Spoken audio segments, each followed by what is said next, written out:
Loan apps के fraud की वजह से जो लोग फंस चुके हैं कर्जा लेने के बाद, ब्लैकमेल हो रहे हैं, वो तो बेचारे परेशान हैं। लेकिन वो लोग भी जिन्होंने किसी किस्म का कोई कर्जा नहीं लिया और ऐसी एप्लीकेशंस को कभी इंस्टॉल भी नहीं किया, वो भी इस परेशानी में किसी ना किसी तरह से गिरफ्तार हो रहे हैं। ऐसे भी कुछ केसेस सामने आए हैं और आज आपसे मैं इसी तरह की एक इन्फॉर्मेशन शेयर करने वाला हूँ।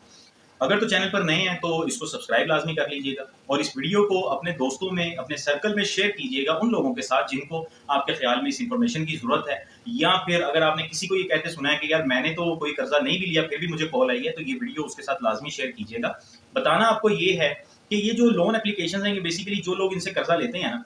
ये अच्छी तरह आप सब लोग जान चुके हैं कि किस तरह से उनका डाटा हैक करते हैं। मोबाइल में वो एप्लीकेशन इंस्टॉल करते हैं, एप्लीकेशन को इंस्टॉल करने के लिए टेक्निकली कुछ परमिशंस की जरूरत होती है, वो परमिशन दे देते हैं बगैर पढ़े कि जी ये क्या है परमिशन मांग रही है। एप्लीकेशन ये परमिशन मांगती है कि वो आपकी कॉन्टैक्ट लिस्ट को, आपके सोशल मीडिया अकाउंट्स को, आपकी गैलरी को, आपकी तस्वीर को, वीडियोज को या बाकी जो भी आपका पूरा मोबाइल है उसकी स्टोरेज वगैरह को एक्सेस करेगी।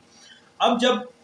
बर वक्त को या किसी भी ऐसी लोन ऐप को एक शख्स ने इंस्टॉल किया है और सब कुछ अलाउ कर दिया है, तो वो बर वक्त जो है उस शख्स के मोबाइल में मौजूद जितना भी डाटा है उस सबको एक्सेस कर रही है। इसका मतलब उस शख्स का मोबाइल जो है वो बर वक्त के सर्वर के ऊपर ही अपलोड हो गया, पूरा मोबाइल, उस मोबाइल में जितना भी डाटा है वो लोन एप्लीकेशन के सर्वर में अपलोड हो गया। अब आप इमेजिन कर लें कि किसी शख्स का, आपका कोई रिश्तेदार है या दोस्त है, उसकी मोबाइल में, उसके मोबाइल की कॉन्टैक्ट लिस्ट में आपका नंबर है, या फिर उसकी फेसबुक पे आप उसकी फ्रेंड लिस्ट में है, तो आपका उस शख्स से कनेक्शन बन गया। आपने खुद तो कोई कर्जा नहीं लिया, आपने खुद तो कोई एप्लीकेशन इंस्टॉल नहीं की, लेकिन आपके हवाले से एक लीड मिल गई बर वक्त को या इसी तरह की फ्रॉड माइक्रो फाइनेंसिंग एप्स को, और आपका नंबर जो है वो किसी और बंदे की वजह से, किसी और शख्स की एप्लीकेशन इंस्टॉल करने की वजह से, आपके किसी दोस्त या रिश्तेदार की वजह से उनके पास वो नंबर चला गया। उसके नतीजे में आपको कॉल आती है। मेरे साथ पर्सनली ऐसा हो चुका है कि मुझे भी ऐसे ही किसी नंबर से कॉल आई और मुझे कॉल करने वाले ने कहा कि जी आपके नाम पर किसी शख्स ने कर्जा लिया हुआ है। हालांकि उस वक्त ये शोर गोगा नहीं था,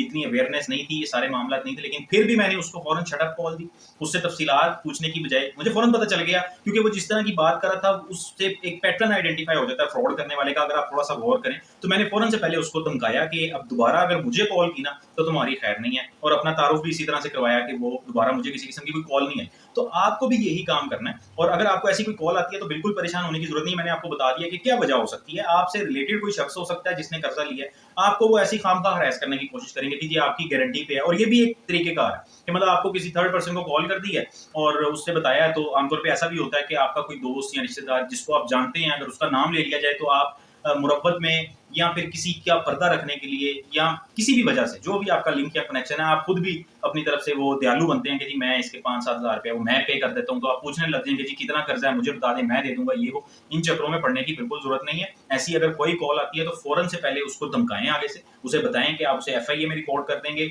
आपको ये सारी कार्रवाई का पता है, आपको सारे फ्रॉड का पता है। जब तक जो लोग शिकार हुए हैं वो भी, और जो नहीं भी जिन्होंने इंस्टॉल किया, अगर उन्हें कॉल आ रही है, आप लोग खुद से अपने अंदर से ये खौफ नहीं निकालेंगे और इस इंफॉर्मेशन को जान लेने के बाद आप खुद उनको आंखें नहीं दिखाएंगे, ये मसला सॉल्व होने वाला नहीं है।